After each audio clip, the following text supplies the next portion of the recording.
Ladies and gentlemen, before I proceed, permit me to do what is needful and noble. Our elders say, the first to apologize is the bravest. The first to forgive is the strongest. And the first to forget is the what? Is the happiest.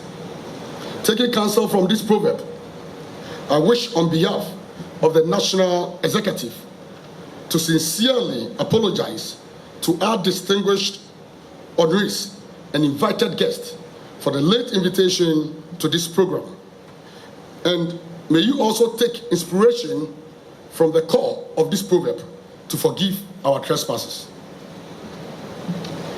Ladies and gentlemen, without rendering any justification, one major reason for the unfortunate turn of events is the lack of funding to organize this program. It is the reason we are profoundly grateful to our sponsors for coming to our aid in the last minute in that regard. I wish to thank GJA Group of Companies, represented here by its Executive Chairman, Mr. Alex Dade, Social Security and National Insurance Trust, National Communications Authority, NCA, Gold Board, Alisa Hotel North Ridge, National Communications Authority, Ghana Broadcasting Corporation, for supporting the organization of this program. This is why the National Executive decided to honor the Group Chairman of GJA Group of Companies, Mr. Alex Dade, and others for offering tremendous support to this current administration to enable us be on our feet at all times. Thank you so much, Chairman. But these things are not just historical, they are also contemporary. They inform how our government, how our opposition, how our citizenry work together. And it's so important that we have an educated citizenry, that they understand how to read and understand the news that's coming forward, and that the role that you play, the journalists here in Ghana, are helping to keep the government, the opposition, the foreign partners, all to account. And we're doing this, again, in the name of the public interest. Obviously, in the United States, we have a new administration. This new administration has new priorities and is trying to ensure that all voices are heard in the media and none are silenced. And it's particularly important to elevate and to make sure that within the private media, we have space for those various voices. So a new government may bring new priorities, but in how we tell our message may change, but the message itself does not. Freedom of speech, freedom of the press, protecting journalists, this remains ever so important for the United States. And this is why we're very proud to partner with Ghana, with the Ghana Journalists Association, as you look to strengthen the media. And as we think back to the last year for the successful elections here in Ghana, and the work that the GJA did, along with the other media organizations and the government and the opposition and all of the political parties coming together for the Peace Pact to ensure that we had an election that we could all be proud of here in Ghana. The United States was proud to stand by you during that time. Our commitment and our support for the press and for the media here in Ghana extends across training and exchanges, and it's our commitment to ensure access to the embassy, and that we're representing ourselves in an open, transparent, and credible way. And so today I'm very honored to be here on behalf of the United States Embassy to celebrate World Press Day with you and to think about the contributions that all of you have made. And I think that the GJA president, when he said that it's so important that we protect journalists and that we investigate when journalists are attacked, this is a message that I think we can all stand behind, regardless of where we stand politically. So thank you again, Albert, for having us here. It's been our pleasure to partner with the GJA over many years, and we look forward to that partnership continuing. Thank you. Members of GJA, key partners of Ghana Journalists Association, distinguished media practitioners, honorees, esteemed guests, ladies and gentlemen, it is a pleasure to join you for this year's World Press Freedom Celebration and GJA Honors Night. Today, we join the international community in marking World Press Freedom Day, a moment of solemn reflection and resolute celebration. It is a day on which we affirm once more the foundational role of free, independent, and responsible media in sustaining democratic governance, social cohesion, and inclusive development.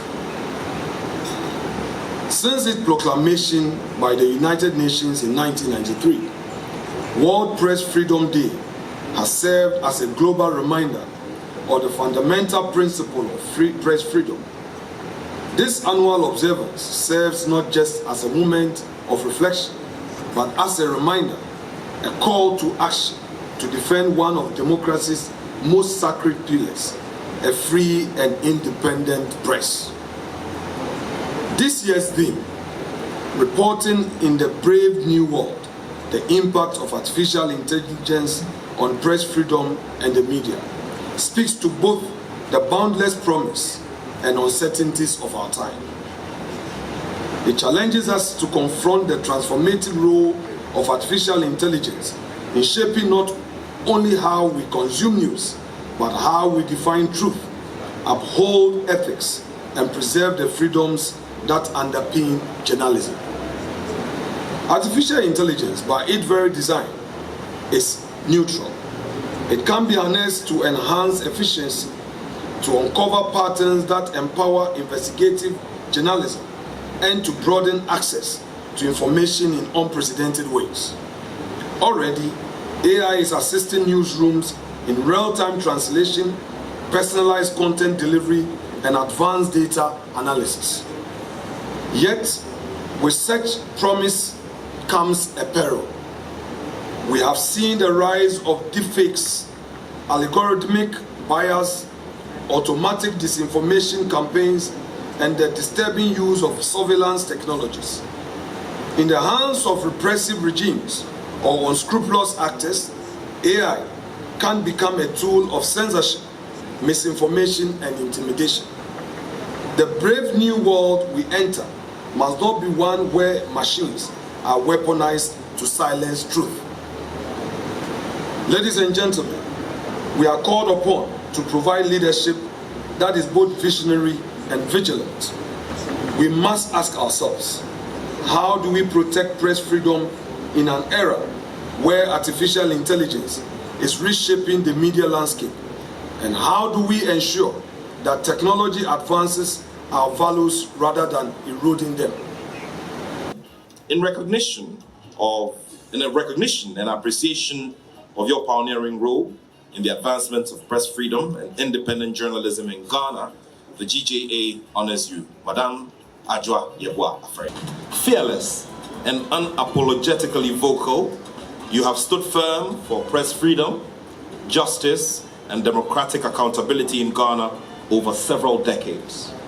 In recognition and appreciation of your outstanding role as a strong voice for press freedom and social justice, the GJA honors you. Words of the famous writer, where he talked about the day a person is born and the discovery of why the person is born. Profound words indeed, and we once again say a very big congratulations to you, Edward Adeti, 28th PAV Ansa Journalist of the Year. Ladies and gentlemen, we celebrate him.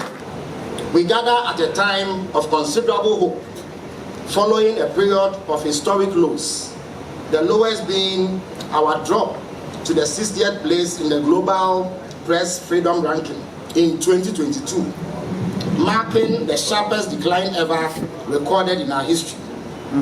This setback challenged our hard-earned reputation as a regional leader in press freedom.